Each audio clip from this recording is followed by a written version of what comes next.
자, 빌레몬서 1장 1절서부터 14절까지 말씀입니다. 자, 먼저 교독해서 읽어볼게요.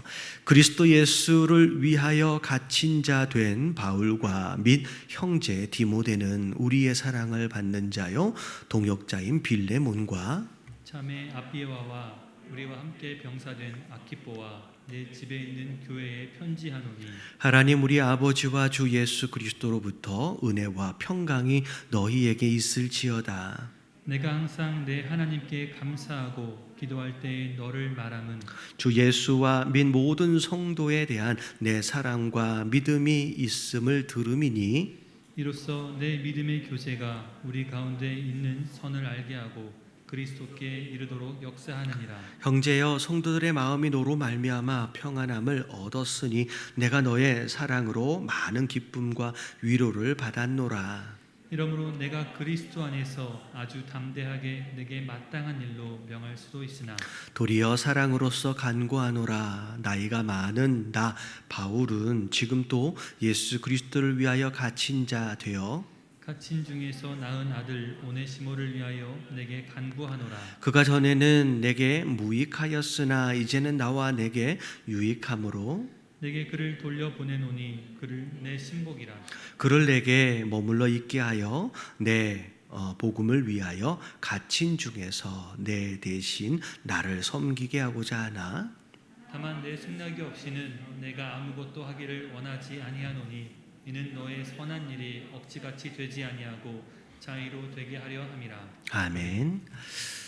이 빌레몬서는 굉장히 의미 있는 서신들 가운데 하나예요. 자, 일단 바울이 지금 감옥에 갇혀 있는 상황 가운데서 쓴 이제 편지다라고 생각하시면 되고요. 바울 사도가 빌레몬이라고 하는 사람에게 개인에게 이제 쓴 편지입니다. 그래서 앞에 부분은 개인적인 내용들이 좀 나와요. 그리고 이 빌레몬서가 쓰여진 배경을 잠깐 설명을 드리면 이거 중간에 이름이 나와요. 오네시모라고 하는 사람, 이 사람 때문에 이 빌레몬서를 쓰게 됩니다. 자, 원래 이 오네시모라고 하는 사람은 빌레몬 집의 종이에요. 오늘날 무슨 하인 무슨 뭐예요? 그냥 일꾼 정도가 아니라 그냥 종이에요. 근데 이 오네시모라고 하는 사람이 빌레몬 집의 종인데 언젠가 도망쳐 나온 것 같아요. 도망쳐 나와서 이제 도망쳐 다니다가 누굴 만났냐면 바울을 만난 거예요. 그래서 바울을 만나고 복음을 듣고 은혜를 받아서 어떻게 보면 회심을 한 가운데 바울과 더불어 함께 사역을 할 수 있을 정도의 동역자까지 된 겁니다. 그러니까 어떻게 보면 신분은 종이지만 어떻게 보면 지금 뭐가 된 거예요. 도망자에 있는 상황 가운데서 지금 회심한 가운데 바울과 더불어 지금 함께 머물러 있는 상황이에요. 자, 근데 이게 어떻게 됐냐면 이제 어찌 됐든 오네시모는 빌레몬의 종이었었기 때문에 비록 이제 그리스도 안에서의 어떤 죄 사함과 용서는 이미 있어졌지만 실제 주인이었던 빌레몬과의 관계는 아직 해결이 되지 않는 상황이잖아요. 근데 바울이 이 오네시모 손에 이 편지를 들려서 너 가라 빌레몬 옛 주인을 만나서 도망쳤던 그 모든 일들을 해결하라고 이 편지를 지어준 거예요. 사실은 이 편지를 지어줄 때 바울의 입장에서도 굉장히 뭐라 그럴까요? 조심스러울 겁니다. 왜냐면 이 빌레몬이 중간에 보니까 그 집 자체가 교회가 되어져 있어요. 어떻게 보면 빌레몬이 있는 그 지역 안에서 영적 리더십의 위치, 나름대로의 도경자라고 부르잖아요. 그런 위치. 그래서 빌레몬과의 관계에 있어서 굉장히 민감한 사안이기 때문에 굉장히 조심스럽습니다. 그래서 편지가 쓰여질 때에 바울이 굉장히 조심해서 쓰고 있다라는 게 느껴져요. 근데 이 편지를 들고 빌레몬을 찾아가는 오네시모 입장에서는 어떤 상황이에요? 그럼 자기 목숨을 거는 거예요. 만약에 빌레몬이 용서해 주지 않으면 그렇잖아요.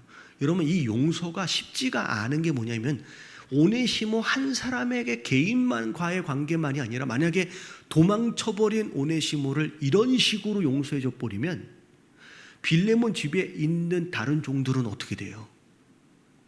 그러면 그 다른 종들에 대한 어떤 질서가 다 무너지는 거예요. 뭐 그 사람들 다 도망가면 어떻게 돼요? 그럼 다 용서해 줘야 돼요. 그러니까 그 당시 어떻게 보면 주종 관계가 그 당시 문화였던 그 상황 가운데서 오네시모를 용서하는 것 자체가 여러분 빌레몬 입장에서 쉽지 않은 상황이에요. 종 하나에 대한 내용이 아니라, 그리고 도망친 종은 무조건 죽이게 돼 있습니다. 죽게끔 처벌을 하든지 거의. 왜냐하면 그런 상황을 내버려 두면 다른 종들도 어떤 질서가 무너지기 때문에. 그러니까 오네시모는 이 편지를 들고서 빌레몬 찾아갈 때 아예 뭐 난 죽었다 생각하고 가는 거예요. 그런 상황 가운데서 이 편지가 쓰여졌다라고 생각을 하시면 될 것 같아요. 자, 일단은 빌레몬이 오네시모를 용서를 했을까요, 안 했을까요? 뭐 결론부터 얘기를 하면 여러분, 용서를 안 했으면 빌레몬서는 우리가 못 봐요. 그렇죠. 빌레몬이 딱 받고 나서 이게 뭐야 하면서 그 자리에서 찢어버렸든지 불태워져 버렸고 이 오네시모는 그냥 골로 갔겠지요. 그러니까 이 편지를 우리가 읽고 있다라고 하는 것 자체가 오네시모가 용서를 받았다는 증거, 빌레몬이 용서를 했다라는 증거가 될 수 있을 것 같아요. 여러분, 그런 가운데 이 말씀을 쭉 한번 읽어볼게요.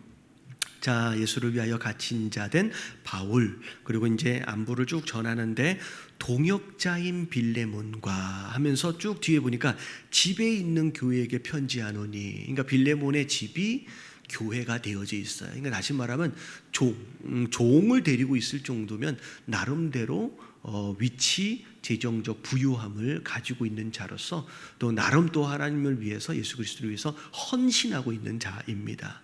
자, 그러면서 안부를 전합니다. 은혜와 평강이 너에게 있을지어다. 그리고 내가 항상 내 하나님께 감사하고 기도할 때마다 너에 대하여 말을 하는 것 자체가 주 예수와 및 모든 성도에 대한 내 사랑과 믿음이 있음을 들으며, 여기 이 구절을 보면 자, 신앙은 두 가지 관계예요. 첫 번째는 예수님과 나와의 관계와 더불어 또 누구와의 관계예요?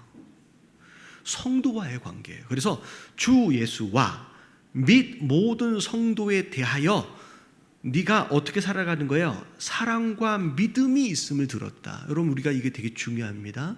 여러분, 신앙생활 내가 열심히 예배드리고 봉사하는 것으로 나는 할 걸 다 했다고 생각하면 안 되고요. 여러분, 하나님과의 관계뿐만 아니라 성도들과의 관계, 다른 사람들과의 관계도 우리의 신앙의 일부예요. 그래서 10계명의 4개는 하나님과의 관계고 6개는 이웃과의 관계예요. 그래서 이웃과의 관계를 우리가 무시하면 안 된다는 거죠. 그래서 사실은 그걸 지금 붙잡고 바울 사도가 지금 빌레몬을 설득하는 거예요. 네가 예수님과의 관계도 믿음 가운데 좋고, 그리고 성도들과의 관계도 내가 좋다라고 하는 것을 내가 들었다라고 막 칭찬을 하는 거죠. 그래서 참 바울이 되게 지혜로운 게 뭐냐면 중요한 부탁이 있기 전에 먼저 칭찬을 하는 거예요. 칭찬을. 그래서 잘하고 있다라고 하는 게 들으니까 이제 마음밭이 준비가 되겠죠. 자, 6절. 이로써 내 믿음의 교제가 우리 가운데 있는 선을 알게 하고, 그러니까 성도들과의 관계, 그 사랑의 관계로 인하여 그것이 선을 알게 한대. 이게 신앙이구나. 그리스도께 이르도록 역사하는도다라고 하면서 빌레몬의 그런 헌신과 사랑과 믿음을 먼저 칭찬을 해요.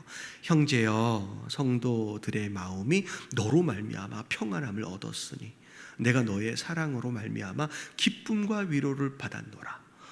여러분, 누군가 신앙인의 삶의 선한 영향력으로 인하여 그 사람이 있는 그 장소가 사람들이 평안함을 얻고, 여러분, 사람들이 기쁨과 위로를 받는다라고 하는 것은 여러분 그냥 예수 믿는다고 다 되어지는 건 아니에요.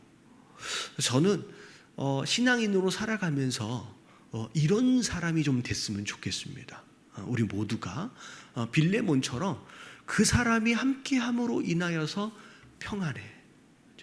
그리고 그 사람이 함께함으로 인하여 기뻐요. 그리고 위로를 받고. 이게 굉장히 좋은 어떤 선한 영향력. 사실 바울도 초반에는 그렇지 못했잖아요. 이 바울의 초반 사역을 보면 그 맨 처음에 이제 예수님 만나고 나서 회심하고 난 뒤에 바로 사역을 못 합니다. 그래서 뭐 어디 이렇게 좀 쫓겨나 있다가 그 바나바가 또 데리고 와가지고 예루살렘 교회에 와가지고 조금 뭘 좀 일 좀 시키려고 하다 보니까 바울이 가는 곳마다 언쟁이 있고 바울이 가는 곳마다 싸움이 있고, 그래서 이렇게 사도행전에 보면 바울이 예루살렘에서 딱 나오고 나서 교회가 되게 평안해졌다고. 여러분, 그런 표현이 있어요. 저는 그 말씀을 보면서, 여러분, 이건 바울이 신앙이 없어서가 아니잖아요. 바울이 나쁜 짓을 해서가 아니에요. 막 욕심을 부리고 해서가 아니라 신앙도 있고 헌신도 하고 막 그랬는데, 바울은 그런 거예요. 내가 목에 칼이 들어와도 뭐예요? 할 말은 한다. 아주 막 정의감에 불타. 그래가지고 어떻게 보면 교회 안에 갈등과 대립을 풀어내는 게 아니라 자기의 의로움으로 인하여 갈등과 대립을 막 만들어내는 거, 교회 안에서. 그럼 절대 그런 사람 되면 안 돼요. 할렐루야. 여러분, 그러니까 빌레몬처럼 가는 곳마다 화해가 있고, 가는 곳마다 나눠졌던 것이 다시 합쳐지는. 여러분, 이게 그리스도의 선한 영향력이에요. 그걸 지금 칭찬하는 거예요. 이런 내용을 보면서 사실 바울도 초반 사역 때는 그러지 못했었어요. 근데 나중에 나이가 점점점 먹어가면서 이 바울도 성숙해지거든요. 그러면서 이렇게 화해와 통합과 이런 것들을 이끌어내는 그런 사역자가 되어져 가는 것처럼 우리 안에도 이런 모습이 있으면 좋을 것 같아요. 우리가 알잖아요. 뭐가 의로운 거고 뭐가 나쁜 건지. 근데 그게 그걸 이렇게 덕을 세우지 못하고 할 말 다 해버리고 그렇게 하면 굉장히 힘들어요. 그래서 참 바울이 예루살렘에 있었을 때 이제 이런 표현이 적당한지 모르겠는데 저것만 없으면 이렇게 생각했을 수도 있어요. 그러고 나서 그 바울이 딱 떠나는 순간 아이고 할렐루야 하면서 교회 안에 평안이 왔어요. 여러분, 그런 사람은 어떻게 보면 신앙인인데 참 복이 없는 사람이에요. 어떻게 신앙생활을 해야 되는지 아시겠죠? 좀 아멘 좀 해주세요. 할렐루야. 우리가 좀 본받아야 할 부분이에요. 자, 이렇게 칭찬을 잔뜩 해주고 나서 이제 9절에 나오는 거예요. 이러므로 내가 그리스도 안에서 아주 담대하게 내게 마땅한 일로 명할 수도 있지만, 다시 말하면 오네시모에 대하여, 어떻게 보면 바울과 빌레몬의 위치로 볼 때에 지금 바울이 나이가 많이 있는 상태예요. 여기 뒤에 나오거든요. 그런 상황으로 볼 때 바울이 빌레몬에게 명령할 수도 있어요. 너 용서해 라고 할 수도 있지만, 자, 그렇게 하지 않겠대요. 도리어 사랑으로 부탁하노라. 사실 간구한다는 얘기는 내가 부탁한다는 얘기예요. 나이 많은 나 바울은, 자, 이게 좀 뭐라 그래요? 빌레몬에게 조금 불쌍히 여김을 좀 받기 위해서, 야, 솔직히 이 나이 많은 내가 너한테 간구하지 않느냐, 이렇게 나가는 거예요. 자, 지금 또 예수 그리스도를 위하여 갇힌 바 있지 않느냐, 심지어 나는 감옥 안에까지 있어, 얼마나 불쌍하냐, 이런 느낌이에요. 갇힌 중에 낳은 아들, 그러니까 그 갇힌 가운데 정말로 어려운 가운데 믿음으로 낳은 아들이 오네시모라는 거예요. 이 오네시모를 위해서 너한테 부탁을 좀 한다. 그가 전에는 네게 무익하였으나, 그러니까 도망친 종이었으니까 죽어야 마땅할 사람이죠. 근데 이제는 나와 심지어 너에게까지 유익한 자가 되었대요. 실제로 이게 보니까 오네시모라고 하는 이 이름 자체가 유익한, 쓸모 있는 그 뜻이에요. 이름 자체가. 그러니까 이름처럼 살질 못했던 거예요. 도망이나 치는 쓸모없는 종이었는데 이제 예수 그리스도를 만나고 나서 회심하고 나서 쓸모가 있는 자가 됐대요. 바울뿐만 아니라 너에게까지. 그가 그리고 나서 네게 그를 돌려보내니, 어떻게 보면 바울과 더불어 함께 일할 수도 있지만 원래 주인이었던 너에게 내가 돌려보낸다는 거예요. 그는 내 신복이다. 내가 마음에 품을 정도로 정말로 유익한 그런 신하처럼, 그런 종처럼 그를 내게 머물러 있게 하여, 지금 바울이 자기한테 머물러 있게 하여 내 복음을 위하여 갇힌 중에 내 대신 나를 섬기게 하고자 하나. 그러니까 바울은 이 오네시모르와 함께 중요한 일들을, 전도 사역들을 좀 하길 원하는데 다만 네 승낙이 없이 내가 아무것도 하기를 원하지 아니하노니. 그러니까 네가 좀 허락해 줬으면 좋겠다는 거예요. 자, 이는 너의 선한 일이 억지같이 되지 아니하고. 어떻게 보면 바울이 허락 안 받고 그냥 해도 어떻게 보면 빌레몬은 아무 얘기 못 할 거예요. 그래도 마음은 좀 그렇잖아요. 도망친 종인데 바울과 더불어 막 사역하고 있다라고 한다면. 근데 그게 어떻게 보면 빌레몬 마음 가운데 억지로 용서한 것처럼 되어버릴 수 있기 때문에 네가 그냥 승낙을 해줘라.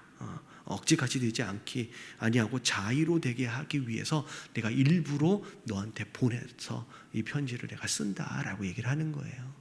결국은 자 이제 쭉 이제 빌레몬서가 쭉 이어질 텐데 다음 주 월요일부터 결국은 빌레몬이 오네시모를 용서했겠지요. 그러니까 편지가 여기까지 이어지고 우리가 볼 수 있게 되는 거예요.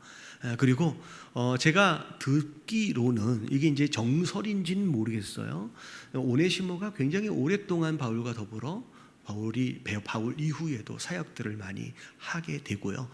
제가 알기로 들은 바로는 바울 서신의 대부분의 서신들이 오네시모가 유럽 전역을 다니면서 바울이 쓴 서신을 모았어요. 그러니까 어떻게 보면 이쪽으로 보내고 저쪽으로 보내고, 그러면 그 편지는 그 동네에 있고 그 사람, 그 교회에 있겠잖아요. 그러면 흩어져 있는 것들은 그냥 나중에 없어져 버려요. 근데 오네시모가 사실은 자기를 누가 살린 거예요? 도망친 종으로서 자기는 죽을 수밖에 없는데 바울로 인하여 자기 생명을 얻은 거예요. 용서를 받게끔 도와줬잖아요. 그랬기 때문에 그 은혜를 잊지 못해서 바울 서신들을 막 모아가지고 우리가 바울 서신을 볼 수 있게끔 신약의 많은 서신들이 오네시모로 인하여 찾아지고 모아졌다는 이야기가 있더라고요. 그래서 그게 정설인지 모르겠지만, 근데 그런 것으로 인하여 또 나중에 오네시모가 이런 용서하심으로 또 쓰임을 받게 됩니다. 자, 도망친 종을 용서한다. 여러분, 이게 쉬운 일이 아니었을 거예요. 사실 우리 삶 가운데 만약에 이런 비슷한 일들이 있어졌다라고 할 경우 과연 나는 빌레몬처럼 나는 용서할 수 있겠느냐는 거예요.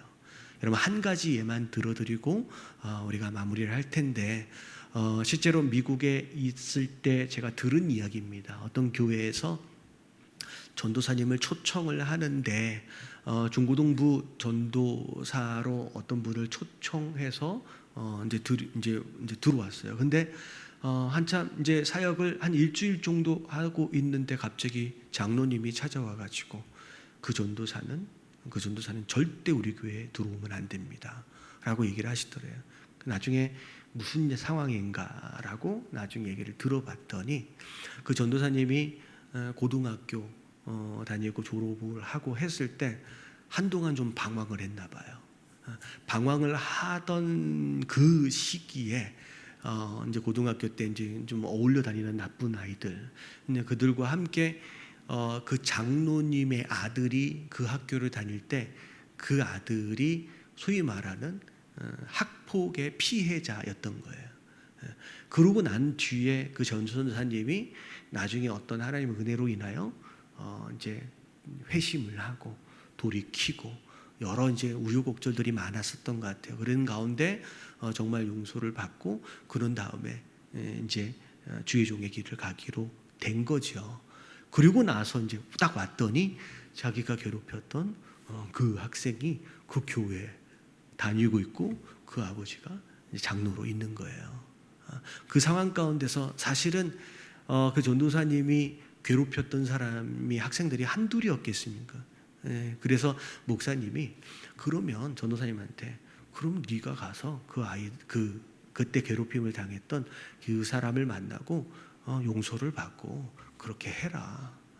그렇게 하면 되지 않겠느냐라고 했음에도 불구하고 결국은 그 장로님은 저런 자는 우리 교회에 있으면 안 됩니다라고 결국은 쫓아내고 끝났대요. 무슨 얘기인지 아시겠죠?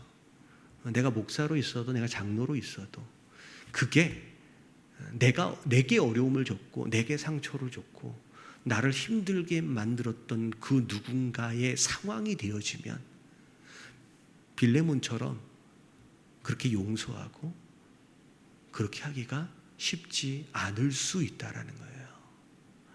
그게 심지어 장로가 됐음에도 불구하고 그게 안 되더라는 거예요. 오히려 그게 저는 그렇잖아요. 오히려 그게 그 장로님과 그 아들이 그 모든 것들을 함께 용서해 버리고 그 전도사님을 주의 종으로 딱 받았다라고 한다면 저는 그 교회에 정말로 아름다운 믿음의 간증이 될 것 같아요. 그 용서와 그 하나님의 은혜와 그 변화와 여러 가지 내용들이 그 교회 가운데 임할 것 같아요. 근데 그게 안 되더라고요. 그게 우리 현실일 수 있습니다. 여러분, 빌레몬이 오네시모를 용서하는 게 쉽지 않았던 것처럼 실제 우리 삶의 현장 가운데서 만약에 이런 일이 있다라고 한다면 과연 그 하나님의 은혜를 나를 용서하심을 기억하면서 그들을 용서할 수 있을 것이냐라고 하는 것을 우리가 돌이켜보고 우리가 그렇게 할 수 있는 믿음의 사람이 될 수 있도록 우리가 더 은혜를 좀 받았으면 좋겠습니다.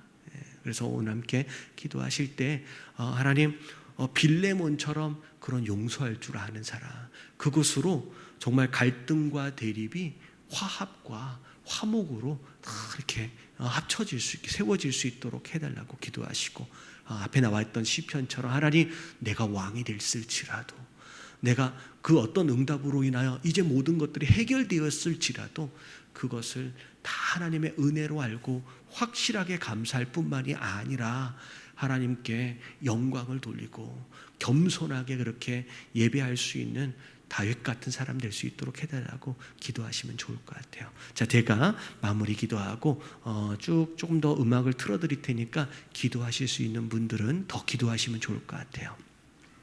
하나님 감사합니다. 다윗처럼 겸손하길 원합니다. 하나님, 다윗을 왕으로 세우신 것도 하나님의 은혜고 하나님의 응답하심이고 다윗이 잘난 것이 아니라 무엇인걸 잘한 것이 아니라 다 하나님이 하신 것임을 고백하고 감사한 것처럼 하나님, 우리도 다윗처럼 겸손하게 감사할 수 있는 그런 성도들 되어지길 원합니다. 지금 내가 당연히 마땅히 누리고 있는 것처럼 그 모든 것들이 하나님 마땅한 게 아니다라는 거 주님 응답하심을 기억하게 하시고 감사할 수 있는 사람들 되게 하여 주시옵소서. 하나님, 빌레몬의 상황, 하나님 누군가를 용서한다는 것이 쉽지 않음을 우리가 압니다. 우리가 10,000달란트 빚진 자임을 항상 기억하는 자들 되게 하여 주시옵시고 정말 내 삶의 현장 가운데 이런 일이 있을 때 그들을 정말 용서할 수 있는 그런 성도들 될 수 있도록 주님 인도하여 주시옵소서.